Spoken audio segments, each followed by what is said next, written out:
5장. 친구 여러분, 나는 이 모든 일이 언제 일어날 것인가 라는 물음은 다룰 필요가 없다고 생각합니다.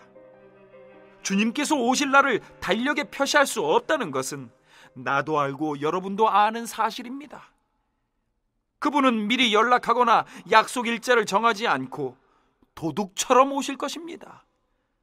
모든 사람들이 우리는 확실히 성공했어, 이제 편히 살아도 돼 라고 말하며 서로 축하하고 만족하며 느긋해할 때 갑자기 모든 것이 산산조각 날 것입니다. 그날은 아기를 뵌 여인에게 진통이 오는 것처럼 누구도 피할 수 없게 느닷없이 올 것입니다. 그러니 친구 여러분, 여러분은 어둠 속에 있지 않으니 그런 일로 당황할 일은 없을 것입니다. 여러분은 빛의 아들이며 낮의 딸입니다. 탁 트인 하늘 아래서 살아가는 우리는 우리가 서 있는 곳이 어디인지 잘 압니다. 그러니 다른 사람들처럼 몽롱한 채로 다니지 맙시다. 눈을 크게 뜨고 빈틈없이 살아가야 합니다. 밤이 되면 사람들은 잠을 자거나 술에 취합니다. 그러나 우리는 그렇지 않습니다. 우리는 낮의 자녀이니 낮의 자녀답게 행동해야 합니다. 대낮에 맑은 정신으로 다니고 믿음과 사랑과 구원의 소망을 입도록 하십시오. 하나님께서는 우리를 진노의 심판에 이르게 하신 것이 아니라 우리 주 예수 그리스도로 말미암아 구원에 이르게 하셨습니다. 그분이 우리를 위해 죽으셨습니다. 그리고 그분의 죽음이 생명을 일으켰습니다. 산 자와 함께 깨어 있든지 죽은 자와 함께 잠들어 있든지 우리는 그분과 함께 살아 있습니다. 그러니 서로 격려의 말을 하십시오. 소망을 든든히 세우십시오. 그러면 여러분은 한 사람도 빠지거나 뒤처지는 일 없이 모두가 그 소망 안에 있게 될 것입니다. 나는 여러분이 이미 그렇게 하고 있다는 것을 압니다. 그러니 계속해서 그리하십시오.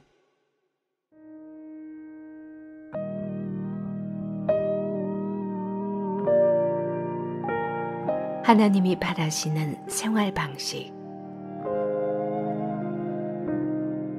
친구 여러분, 부탁드립니다. 여러분을 위해 열심히 수고하는 지도자들, 여러분의 순종에 따라 여러분을 권면하고 이끄는 책임 맡은 이들을 존중하십시오. 감사와 사랑으로 그들을 감동시키십시오. 서로 사이좋게 지내고 각자 자기 몫의 일을 하십시오. 우리의 조언은 이것입니다. 거저 얻어먹기만 하는 사람들에게 힘써 일하라고 주의를 주십시오. 뒤처진 사람들을 온유하게 격려하고 지친 사람들에게 손을 내밀어 그들을 일으켜 세우십시오. 서로 참고 각 사람의 필요에 주의를 기울이십시오. 서로 신경을 건드려 화를 돋우지 않도록 조심하십시오. 서로에게서 최선의 모습을 찾아보고 언제나 그것을 이끌어내기 위해 최선을 다하십시오. 무슨 일에든지 기뻐하십시오. 항상 기도하십시오. 무슨 일에든지 하나님께 감사하십시오. 이것이야말로 하나님께서 그리스도 예수 안에 있는 여러분에게 바라시는 생활 방식입니다. 성령을 억누르지 마십시오. 주님께 말씀을 받은 사람들을 막지 마십시오. 그러나 쉽게 속지는 마십시오. 모든 것을 꼼꼼히 따져보고 선한 것만을 간직하십시오. 악에 물든 것은 무엇이든 내다 버리십시오. 모든 것을 거룩하고 온전하게 하시는 하나님께서 여러분을 거룩하고 온전하게 하시고 여러분의 영과 혼과 몸을 온전하게 하셔서 우리 주 예수 그리스도께서 오실 때 그에 합당한 사람이 되게 해주시기를 바랍니다. 여러분을 불러주신 분은 완전히 의지할 만한 분이십니다. 그분께서 말씀하셨으니 그분께서 이루실 것입니다. 친구 여러분, 우리를 위해 계속 기도해 주십시오. 그곳에 있는 예수를 따르는 모든 이들과 거룩한 포옹으로 인사하십시오. 이 편지를 모든 형제 자매에게 반드시 읽게 하십시오. 한 사람도 빼놓지 말고 읽게 하십시오. 예수 그리스도의 놀라운 은혜가 여러분과 함께 하기를 바랍니다.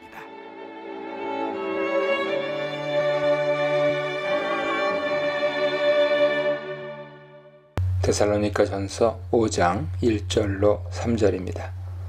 때, 크로노스와 시기, 카이로스는 본문에서 서로 구별된 개념이기보다는 둘이 합쳐서 이 세상의 종말을 가져오고 영원을 시작하는 사건들의 시간표를 가리킵니다.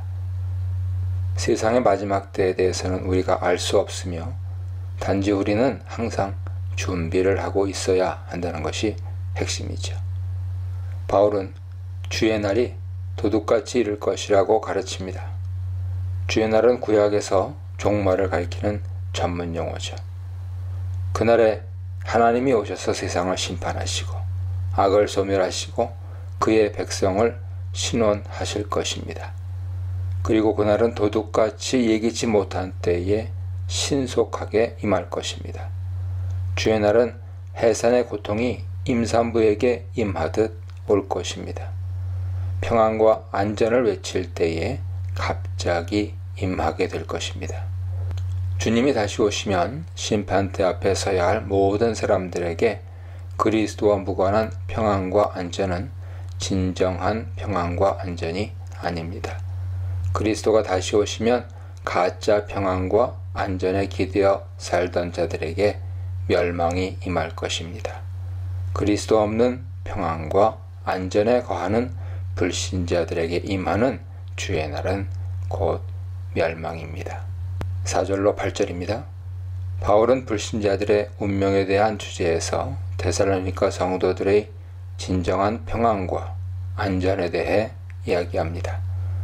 성도들은 빛과 낮의 아들들이며 밤과 어둠의 아들들이 아니지요. 그러므로 성도에게는 주의 날이 도둑같이 임하지 않습니다.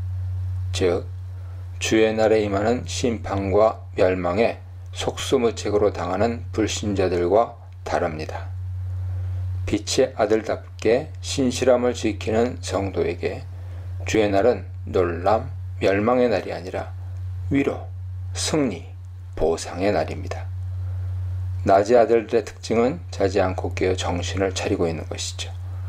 깨어있다는 것은 주님의 재림이 언제든 있을 수 있으니 영적으로 잠들지 않고 늘 깨어 준비한다는 뜻이죠.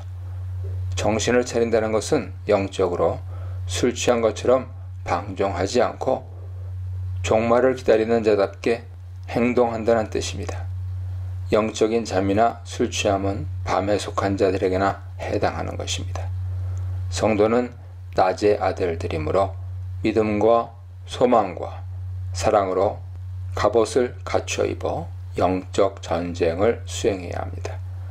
하나님에 대한 믿음, 성도를 향한 사랑을 보이고 구원의 소망이라는 투구를 쓰고 영적 전쟁에 임해야 합니다. 9절로 11절입니다. 하나님이 우리를 세우신 예정하신 목적은 진노를 위함이 아닙니다. 우리 주 예수 그리스도를 통한 구원을 소유하게 하시려는 목적이죠. 예수님은 우리가 그와 함께 살게 하시려고 진노에서 구속하시고 죽으셨습니다. 바울의 칭의론의 단초가 여기에도 나타나죠. 예수님은 재림하셔서 산 성도와 죽은 성도를 함께 모으시고 하나님과 연합하며 사는 놀라운 축복의 삶으로 들어가게 하십니다. 그러므로 성도는 주의 날에 대해 걱정할 것이 아니라 그날에 임할 영원한 구원을 기대하며 서로 격려하고 서로를 세워주어야 합니다. 서로 위로하라, 깨어 정신을 차리라, 피차 권면하고 덕을 세우라에 대해 묵상해 보시기 바랍니다. 12절로 22절입니다. 데살로니가 교회에 대한 핍박이 있었고 바울의 선교팀이 예정보다 일찍 떠나야 했던 상황이 있었으므로 데살로니가 교회는 그 어느 때보다 더 지도자들의 리더십 확립이 중요한 시기였습니다. 지도자들의 리더십 아래 회중의 믿음이 견고해져서 환난을 잘 통과하는 것이 무엇보다 중요했습니다. 따라서 바울은 성도들에게 그들의 영적 지도자들에 대한 존경과 사랑과 감사를 표현함으로써 그들을 지지해 주라고 합니다. 12절에 교회 지도자들의 특징이 세 가지로 나타납니다. 첫째는 너희 가운데서 수고하는 자들이죠. 이들은 자기 영광을 추구하는 자들이 아니며 목양하는 성도들의 필요를 채우는데 열심을 다하는 자들입니다. 또한 설교와 가르침과 돌봄에 있어서 최선을 다한 자들임을 암시합니다. 둘째는 주 안에서 너희를 다스리는 자들입니다. 다스리다, 프로이스테미는 돌보다의 의미도 가집니다. 디모데전서 3장 4절이야 5장 17절, 디도서 3장 8절이야 보세요. 따라서 다스리는 자는 로마 시대의 후원자처럼 성도들을 잘 이끌고 돕는 지도자를 가리킵니다. 지도력과 돌봄을 예수 그리스도의 능력 안에서 행하는 지도자들입니다. 셋째는 너희를 권하는 자들입니다. 개역개정의 번역과 달리 영어 번역들은 경고하다, 훈계하다로 번역합니다. 복음 선포에 있어서 훈계와 경고는 분명히 필수적인 요소입니다. 긍정의 복음만이 아니라 나태한 영혼을 위한 따끔한 채찍과 같은 말씀이 반드시 필요합니다. 12절에서 이들을 알라고 한 바울은 13절에서 이들을 사랑 안에서 가장 존귀하게 여기라고 권합니다. 사랑은 그리스도인 간에 나타내야 할 가장 중요한 모습이죠. 교회 지도자들이 수고와 다스림과 훈계의 사명을 신실하게 감당하고 있다면 회중은 그들의 역사 때문에 교회가 얻은 유익 때문에라도 마땅히 그들을 알아주고 가장 귀히 여겨줌으로써 그들에게 지지와 격려를 보내야 합니다. 지도자가 회중을 최선을 다해 섬기고 돌보며 회중이 지도자를 최고로 귀하게 여김으로써 교회 안에서 모든 성도 간의 화목을 성취해야 합니다. 하나됨과 화목은 교회가 세상에 대해 반드시 보여주어야 할 덕목 중에 하나입니다. 교회가 하나 되지 못하면 세상에 결코 선한 영향을 줄 수 없고 교회가 전하는 복음을 신뢰하지 않을 것입니다. 14절부터 바울은 교회 지도자들에 대한 권면에서 교회 일반 회중에 대한 권면으로 이동합니다. 첫째, 범죄인 게으른 자들을 제외하고는 현실에 존재하는 특정한 부류였는지 알 수 없습니다. 게으른 자들은 자기가 맡은 일을 하지 않고 자기 식량도 벌지 못해 말썽과 혼란을 일으키는 자들입니다. 이들은 자기들의 직업을 버리고 영적인 행동만을 하며 재림을 기다리는 자들이었을 것입니다. 그들은 노동 거부로 인해 더 구제가 필요한 자들에게 피해를 주며 교회의 재정 운영에도 피해를 줍니다. 바울은 노동을 거부하면서 재림을 기다리는 자들을 책망하며 자기 손으로 일을 하여 먹으라고 분명히 경고합니다. 둘째 범죄인 마음이 악한 자들은 원어상 작은 혼을 가진 자들이라는 뜻인데 교회 안팎의 사람들과 사건으로 인해 의기소침해지고 풀죽어 있는 자들을 가리킵니다. 특히 교회가 경험하고 있던 압박과 핍박으로 인해 믿음이 약해진 자들은 그리스도와 그의 백성의 최후 승리를 상기시킴으로써 낙심치 않도록 격려해야 했습니다.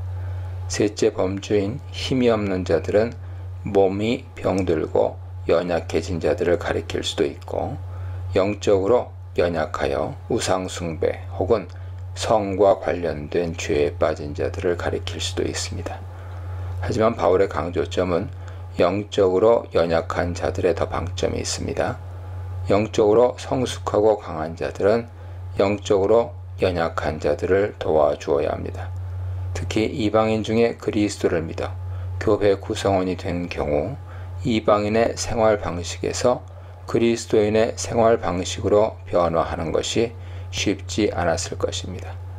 약육강식의 원리가 지배하는 세상과 달리 교회는 연약한 자를 붙들고 지지하여 함께 성숙하고 성장하는 길로 가야 합니다. 넷째 범주는 모든 사람을 포괄하며 서로 오래 참으라고 권면합니다. 오래 참음은 성령의 열매이며 성급한 직설이 난무하는 세상을 닮아가는 오늘날 교회에도 매우 필요한 성품입니다. 악으로 악을 갚지 않는 것은 쉬운 일이 아니죠. 그러나 그리스도인은 성도에게만 아니라 불신자에게도 누가 누구에게든지 라고 말씀하시죠. 선을 행함으로써 그들을 도전하고 감화시켜야 합니다. 복수를 포기하고 도리어 선을 행하는 모습이야말로 불신자들에게서 찾아보기 힘든 상식을 뛰어넘는 선행이며 세상을 변화시키는 선행입니다. 바울은 공동체적 성품을 다룬 후에 영적 성품을 다룹니다. 이후에 성령의 역사를 다룹니다. 16절로 18절은 성도를 향한 하나님의 뜻이라 불리는 성도의 영적 자질 3가지를 제시합니다. 첫째는 항상 기뻐하는 것입니다. 성도의 삶에 기뻐할 일만 생기는 것은 아니죠. 하지만 환난을 만나도 그것이 영적 성숙, 예컨대 인내 같은 경우죠. 영적 성숙을 가져옴을 기억한다면 성도는 기뻐할 수 있습니다. 로마서 5장 3절 보세요. 둘째는 쉬지 않고 기도하는 것입니다. 에베소서 6장 18절 보세요. 성도가 고난 중에 기뻐할 수 있게 돕는 중요한 방법은 기도하는 것입니다. 셋째는 모든 상황 속에서 감사하는 것입니다. 빌립보서 4장 6절 보세요. 성경은 종종 기도와 감사를 연결합니다. 고린도서 1장 11절, 빌립보서 1장 3절 이하, 골로새서 1장 3절 보세요. 하나님이 고난 중에 있는 성도를 방치하지 않으시며 돌보고 계심을 믿고 감사할 때 고난은 유익이 됩니다. 데살로니가전서 3장 10절에서 너희 믿음이 부족한 것으로 인한 문제들에 대한 해결책을 19절로 22절에서 주고 있습니다. 바울은 성령이 이끄시는 예언은 격려가 되지만 동시에 거짓 예언이 있음을 상기시키며 주의를 요청합니다. 영적인 현상을 다 좋은 것으로 여기지 말고 전부 테스트를 한 후에 좋은 것을 취해야 합니다. 테스트를 통해 하나님께로부터 온 것이 아니라 판단되면 그것은 틀린 것일 뿐 아니라 악한 것이죠. 따라서 이런 악하고 위험한 영적 현상을 공동체에서 제거하여 성도들에게 영적 피해가 없도록 막아야 합니다. 23절로 28절입니다. 바울은 헬라 서신의 전형적 종결 방식대로 이 서신을 끝맺습니다. 23절의 기원 혹은 기도, 26절의 문안 인사, 28절의 축복이죠. 평강의 하나님이 그들을 온전히 거룩하게 하시길 기원합니다. 그들의 영과 혼과 몸이 흠없이 보존되길 기원합니다. 거기에 바울은 몇 가지 당부를 보탭니다. 23절의 재림 때까지 흠없게 보존될 그리스도인의 거룩한 삶, 24절에 그리스도인의 삶에 나타나는 하나님의 역사, 26절에 형제 사랑의 중요성이 재차 강조됩니다. 바울은 성도들에게 그리스도의 재림이 분명히 있을 것을 상기시키면서 성도가 그날에 부끄러움을 당하지 말고 온 존재가 거룩한 모습으로 보존되어 있으라고 합니다. 성도를 부르시는 분은 미쁘심으로 결코 성도의 삶이 실패하도록 방치하지 않으십니다. 따라서 바울은 미쁘신 하나님의 일하심에 순종하여 그분의 최종적인 판단 앞에서 흠이 없다고 인정받는 성도와 교회 공동체가 되라고 엄숙히 명합니다. 지도자를 향하여, 지체를 향하여, 고난의 상황을 향하여에 대해 묵상해 보시기 바랍니다.